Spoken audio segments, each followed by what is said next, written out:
joue pas tout de suite. Bonjour et bienvenue à nouveau sur l'émission Une question, une réponse avec Bruno Lallemand. Bonjour Bruno, Bonjour, tu vas bien? très bien. Ok. Aujourd'hui nous avons une question d'une auditrice qui nous pose la question suivante et je me permets de vous la lire. Plus je sais ce que je veux, plus j'ai d'attentes, d'objectifs, ce qui génère du stress et de la frustration. Quand je ne savais pas ce que je voulais, j'avais moins d'attentes. Alors, comment avoir des aspirations? Comment avoir des buts? Comment avoir des objectifs sans avoir d'attente? Donc là, il y a la question de la frustration peut-être et du stress par rapport à une attente. En fait, d'abord, c'est assez simple. Cette personne se retrouve, jusqu'à maintenant, elle ne s'autorisait pas à reconnaître ses désirs, ses aspirations. Et puis là, elle a ouvert la boîte. Et elle se retrouve un peu comme, je dirais, comme un enfant dans un magasin de jouets. Il ne sait plus quoi choisir tellement il y en a, tellement il y a de possibilités. Donc là, il y a un tri à faire. euh, il y a un choix à faire par rapport à ses priorités. Et je pense qu'il faut qu'elle détermine, c'est quelles sont mes priorités. Qu'est-ce que je veux vraiment? C'est-à-dire que, effectivement, maintenant, je sais ce que je veux, mais je dirais, alors d'abord, il faut bien comprendre, c'est qu'on ne peut pas courir 3 livres à la fois au risque d'en avoir aucun. Donc à un moment, on est obligé de faire des choix. Et choisir, c'est renoncer. Donc je pense que sa frustration, et c'est là où je me demande justement si finalement, elle sait tant que ça ce qu'elle veut. La question aurait peut-être été, après c'est moi Je dirais qui que, non, non, lance, mais je non? pense qu'il y a quelque chose d'intéressant dans sa façon de poser la question. Je pense qu'elle confond le désir et savoir ce que je fais, ce que je veux. C'est-à-dire, je pense qu'elle s'est ouverte à ses désirs, donc elle ressent ses désirs, mais savoir ce qu'on veut, c'est, comment dire, il y a une forme de détermination parce que là, je dirais que la personne, c'est comme justement si elle avait peur de choisir et donc peur de faire un choix et d'avancer. Donc derrière, on voit obligatoirement la peur de se tromper, la peur de manquer, la peur, enfin toutes ces peurs qui font que quand une personne, elle sait vraiment ce qu'elle veut, elle choisit et elle avance, elle fonce. Oui, elle fonce, elle se donne les moyens d'atteindre son objectif. Parce que c'est clair, elle sait exactement ce qu'elle veut, elle ne se laisse pas freiner. Elle sait aussi une personne qui est déterminée, qui veut réussir, elle sait ne pas se laisser détourner par d'autres objectifs. Parce que c'est vrai que les désirs, c'est quelque chose qui est très attractif et ça part dans tous les sens. Aujourd'hui, en plus, on est dans une culture, dans une société, on a une société de désirs. Et ça va dans tous les sens. Et on sait plus, on est vraiment aujourd'hui, c'est qu'à de le dire, comme un enfant dans un magasin de jouets. Ah, mais je veux ça, je veux ça, je veux ça, je veux ça. Parce que l'erreur fondamentale, là on va traiter sur le fond et c'est très important, l'erreur fondamentale, c'est de croire que c'est en satisfaisant tous nos désirs qu'on va connaître enfin le bonheur. Et encore une fois, c'est pour ça que je fais bien les distinctions entre je sais ce que je veux et les désirs, qui sont Ah, encore autre chose. d'accord. C'est pas du tout la même Ok. chose.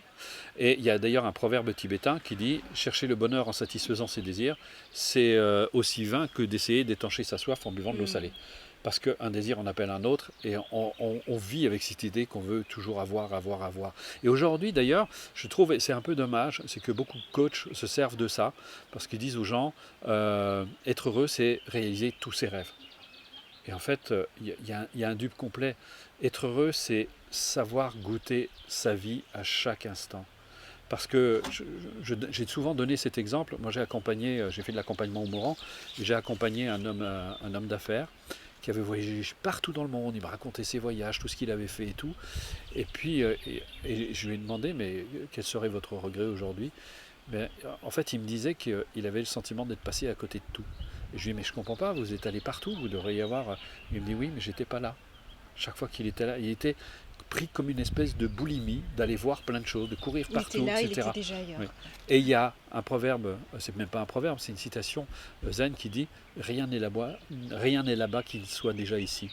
Si on n'est pas capable de savourer le plat qu'on est en train de manger, d'apprécier les gens avec qui on partage justement de l'amitié, nos relations, de goûter la présence de nos enfants qu'on a fait venir dans le monde, de savoir jouir de chaque instant de l'existence, là on est déjà en train de passer à côté de quelque chose.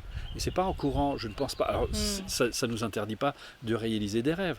On peut avoir des rêves, mais ce sont des accessoires au bonheur, mais ça n'est pas le bonheur. Et je dirais que cette personne, je- le but ultime, ça serait, d'abord, j'aurais envie de poser cette question, mais qu'est-ce que vous voulez vraiment? Vous avez tous ces désirs qui apparaissent, qui se manifestent à la conscience, mais c'est quoi votre but dans la vie?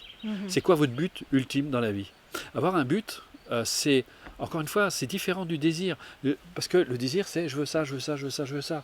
Et on ne pourra jamais, c'est impossible, on ne pourra jamais satisfaire tous nos désirs. Mais par contre, si on arrive à s'accomplir totalement, c'était un sage thaïlandais qui disait, mettez-vous tout entier dans ce que vous faites quand vous accomplissez une tâche. Et il y a une satisfaction extraordinaire, il y a une jubilation. On voit les gens qui aiment ce qu'ils font, qui sont passionnés par ce qu'ils font, se mettent tout entier dans ce qu'ils font et ils vivent une véritable jubilation. Eh bien, je poserai la question à ces personnes, posez-vous, arrêtez-vous 2 minutes et demandez-vous, qu'est-ce que vous voulez vraiment? C'est quoi le but dans votre vie? Et c'est à partir de là qu'on va se donner une direction. Le but fondamental, à travers tout ce qu'on fait, c'est d'être heureux. Mais après, encore une fois, on a besoin, c'est comme pour traverser une rivière, on a besoin d'une barque. Pour traverser la vie, eh bien, on a besoin d'un certain nombre d'accessoires. Donc d'abord, on a besoin de se nourrir, on a besoin d'une maison, d'un toit sur la tête. Une fois qu'on a tout ça, j'ai ce qui me permet de vivre correctement. Donc je n'ai plus ces besoins sont satisfaits, ces besoins fondamentaux. Mais maintenant, qu'est-ce que je veux? Qu'est-ce que je veux mettre dans ma vie pour qu'elle soit plus heureuse? C'est ça le plus important. Et à partir de là, je peux déterminer un métier, je peux déterminer une activité, je peux déterminer des choix dans mon existence, avec toujours l'idée de créer davantage de bonheur dans ma vie. Et en sachant qu'on verra que notre bonheur, il est interdépendant du bonheur des autres. Parce qu'on peut pas, c'est difficile de connaître le bonheur au détriment du bonheur, de la souffrance des autres. Donc, voilà. Donc j'invite vraiment cette personne à se dire, en fait je pense qu'elle a ouvert la porte sur ses désirs, mais maintenant il faut qu'elle détermine vraiment ce qu'elle veut. Parce que là on voit une difficulté à choisir. Maintenant je ne sais plus quoi choisir en fait. Mais ça traduit, je ne sais toujours pas ce que je veux finalement. J'ai ouvert plein de possibilités, mais en réalité je ne sais toujours pas ce que je veux. En fait derrière cette question il y a une question de peur aussi. Bien C'est sûr. la peur de la déception par rapport au film qu'on se fait de ça. ses désirs. Oui, tout à fait. Donc il faut faire un choix et accepter de se tromper, parce que c'est ce qui va, encore une fois, souvent les gens ils ont peur de se tromper, mais c'est bien de se tromper parce que ça nous permet de clarifier justement ce qu'on ne veut pas, pour clarifier ce que l'on veut. Donc des erreurs, on en fait plein, on en commettra toute notre vie, mais ça nous permet d'être de plus en plus clairs dans nos désirs, dans nos aspirations. Parfait. Merci beaucoup. J'espère que rien. la personne qui a posé la question aura ses réponses. Et je vous dis à très bientôt, toujours avec Bruno. Au revoir Bruno. Au revoir. Voilà.